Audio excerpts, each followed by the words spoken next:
In this video, I'm going to show you how to fix the problem that you can't send money from your bank account into your PayPal account. So I'm going to show you 3 ways to fix this, and let's start with the first option. So the first option is actually very simple.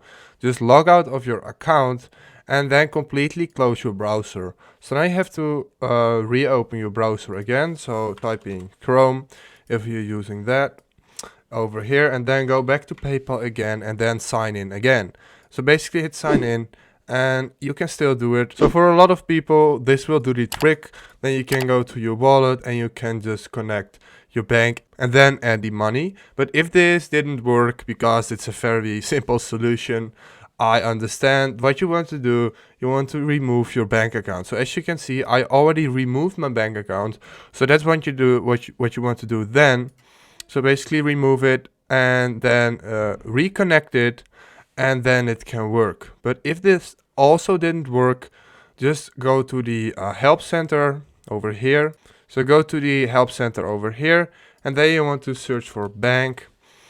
And here you can see how do I add a bank account to my PayPal account. You want to go to that one. Then you want to hit did this help? No.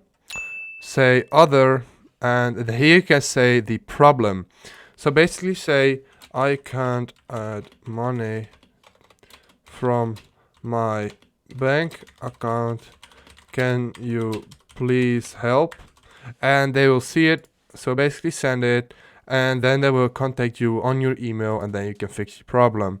So if this video helped you out, please leave a like, please subscribe, and see you next time.